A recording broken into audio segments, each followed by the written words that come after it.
أصلي أو قازي كدرين خيرات شارع زور الشركة كان أي خيرات شارع زورة تجميع خيرات شارع زورة بلام أصلي أو قازي برازيليا لسليماني خلق بتشيلو بنوني ودفرش بلام لهولير يعني بكمترين نرخ آخر قوة ما عندها بابلين لك دوازنوني كمترينات واني بفرش وكتام ناقشتا تامي خومانا لصد أو بصراحة بيدريم ناقشتا تامي خومانا بلام تسوري كي تاو خاص دبي تسوري تاوبي لەگەڵ هاتنی وەرزی سەرماوسۆڵی زستان خواست لەسەر گۆشتی قەل و قاز و مراوی زۆر دەبێت. سلااوتانێ بێت ئەحمەد هەرکیم هاتووم باسی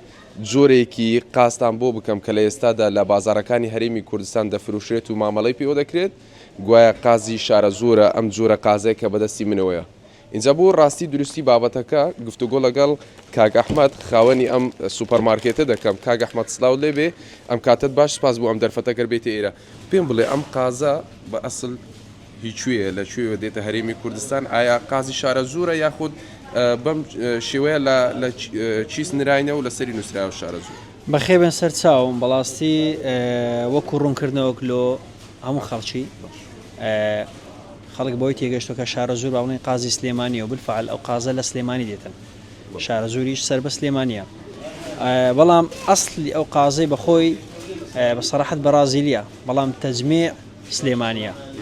بەڕاستیش پێ بڵێم ئەو قازە هەر داخلی هەولێر هەنابیتن لەبەرەوەی چەند کێشەی هەیە داخلی هەولێر نابیتن کە داخلیش دەبیتن نرخیشی فەرقە لێفانە نرخیشی گرانترە با بڵێن لە ڕووی سلێمانی بەڵام ئەسلی ئەو قازەی کە دەرێن خێرات شارە زۆر شەریکەکە ناوی خێرات شارە زۆرە تەجمیعی خێرات شارە زۆرە بەڵام ئەسلی ئەو قازەی بەرازیلیا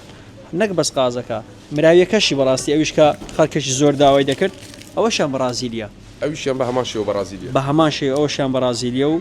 بەڵام داواکاری خەرچیە بەڕاستی خەڵک داوای دەکات پێش ئەوەی قسە بکەین گفتوگۆکەمان دەست پێ بکەین وتت ئەمانە دێن تەنانەت لە چیش نەنراون وایە لێرانە لە چیز دەدرێن تەجمیع سلێمانیە لە سلێمانی تەجمیع دەکرێت با بڵێن سلێمانی کە بز دەکرێن قازانە باشە لە ڕووی نرخەوە چیلۆی بە چەندە ئەمە ئێستا کە بە سەراحەت لە سلێمانی خەڵک بە چیلۆی بەنۆنی دەفرۆشی بەڵام لە هەولێر یعنی بە کەمترین نرخ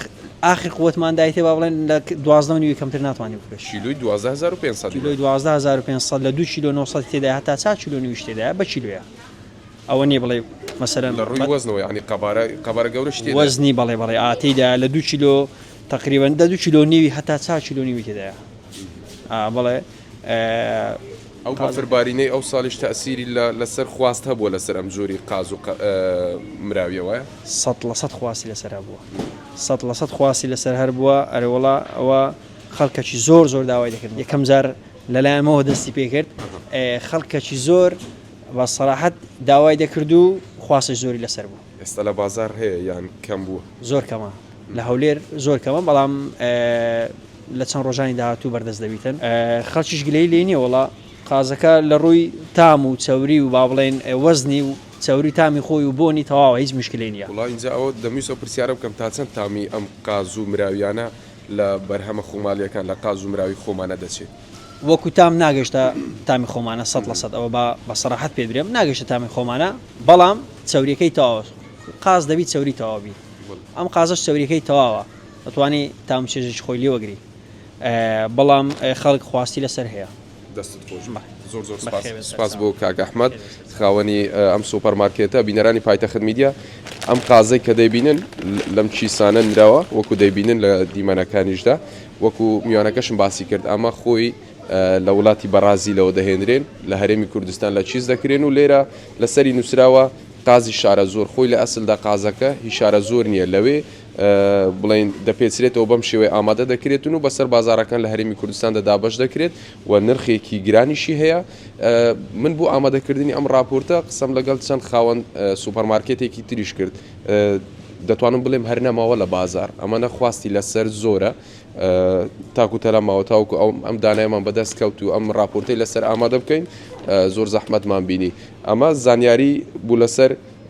قاز و مراوی